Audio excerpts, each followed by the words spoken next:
মহিলাদের সামাজিক সুরক্ষা প্রকল্পে লক্ষ্মীর ভাণ্ডারের টাকা পুরুষের অ্যাকাউন্টে জানিয়ে ইতিমধ্যেই চাঞ্চল্য পশ্চিম মেদিনীপুর জেলার চন্দ্রকোনা ব্লকের মোহনপুর 2 নম্বর গ্রাম পঞ্চায়েতের উত্তম সাউ নামে এক ব্যক্তির অ্যাকাউন্টে লক্ষ্মীর ভাণ্ডার প্রকল্পে টাকা ঢুকছিল। সোশ্যাল মিডিয়ায় সেই খবর ভাইরাল হওয়ার পর অভিযোগ পেয়ে এবার তাকে প্রথমে আটক করে পুলিশ, তারপর ব্যাংক অ্যাকাউন্ট খতিয়ে দেখে তাকে গ্রেপ্তার করল পুলিশ। বৃহস্পতিবার বিকেলে সাংবাদিক বৈঠক করে এমনই জানালেন পশ্চিম মেদিনীপুর জেলা পুলিশ সুপার পাপিয়া সুলতানা।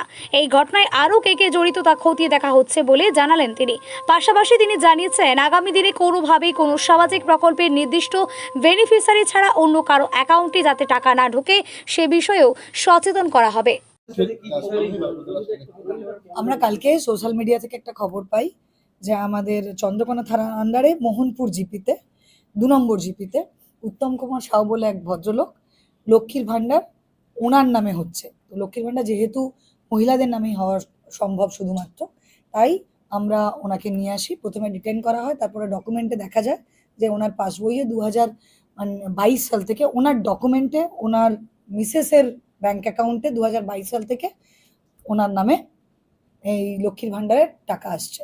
তো সেই জন্য আমরা ফরজারি, ইম্পারসোনেশন এবং চিটিং এই সেকশানে ওনাকে অ্যারেস্ট করি এবং আজকে পাঠানো হচ্ছে। আমরা রিমান্ডও চাইব যাতে ফার্দার আর কারা এর সঙ্গে জড়িয়ে আছে, ওনার ডকুমেন্টটা এই প্রসিডিওরে ঢোকার সঙ্গে সঙ্গে সেটাতে কে হেল্প করেছে বা আর কারো এরকম আছে কিনা সেটা জানার জন্য সমস্তটা ডিটেলস ইনভেস্টিগেশন করার জন্য আমরা ওনাকে রিমান্ডে নেব এবং ফার্দার ইনভেস্টিগেশন চলবে।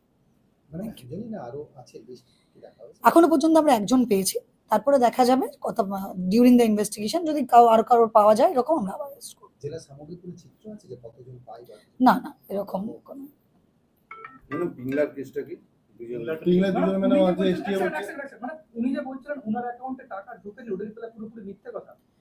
না ওনার ডকুমেন্টস ইউজ হয়েছে, ওনার মিসেসের অ্যাকাউন্টে ঢুকেছে, কিন্তু ডকুমেন্টসটা ওনার মিসেস এটাতে পেতেন না, অন্য অ্যাকাউন্টে অন্য এতে যোজনায় টাকা পেতেন, অন্য যোজনায় টাকা পেতেন। ওনার স্ত্রীর নাম কি মনে নেই আমার, স্ত্রীর নাম কি? হ্যাঁ মুনমুন, রাইট, মুনমুন সাউ। মানে উনি কি লক্ষ্মী ভাণ্ডার পান আলাদা? আমরা এখনো ডকুমেন্টস পাইনি, কিন্তু অন্য অনেক স্কিম পেয়েছেন সেটা পেয়েছি। এবার ফার্দার ইনভেস্টিগেশন করে বুঝতে পারা যাবে।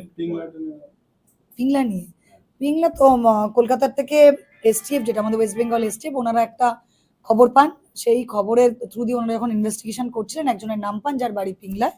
তো তখন ওখান থেকে পিংলা থেকে দুজনকে অ্যারেস্ট করা হয়, যাদের কাছে প্রচুর সিম পাওয়া গেছে এবং কিছু কমিউনিকেশন পাওয়া গেছে, যেটা আবার ফার্দার ইনভেস্টিগেশন হচ্ছে যে এর পিছনে কি আছে। কিভাবে অপারেশনটা করতে ডিটেইলস আমরা জানি না, এটা এসটিএফ ইনভেস্টিগেশন করছে। আর কাউকে ট্র্যাক ওটা এসটিএফ ম্যাডাম বলছি আর কাউকে ট্র্যাক করছেন ওদের বন্ধু বান্ধব ওনারা করতে পারেন, ওটা তো এসটিএফ এর কেস, এটা এসটিএফ এর কেস। আমাদের কাছে যা হেল্প লাগবে আমরা করে দেবো।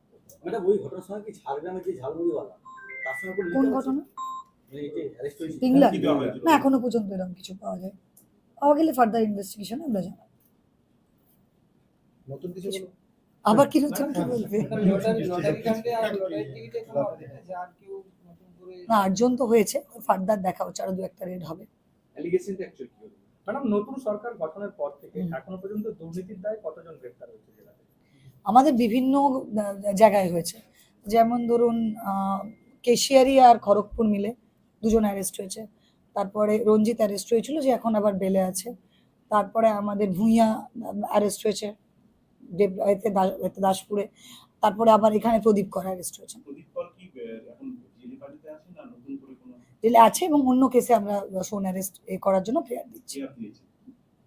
অন্য কিছু বলতে কোনো দুর্নীতির দায় আছে? হ্যাঁ দুর্নীতির কমপ্লেন হচ্ছে, সেই কেসেই করা হচ্ছে, সেই কেসেই করা হচ্ছে। 29 তারিখ বোধহয় বলছেন। আর কোনো অভিযোগ আছে যারা ফেরার রয়েছে, মানে অভিযুক্ত এমন কেউ রয়েছে? এখনো পর্যন্ত আমরা পাইনি, আরো পেলে আবার আমার সেরকমভাবে কেস করা হবে।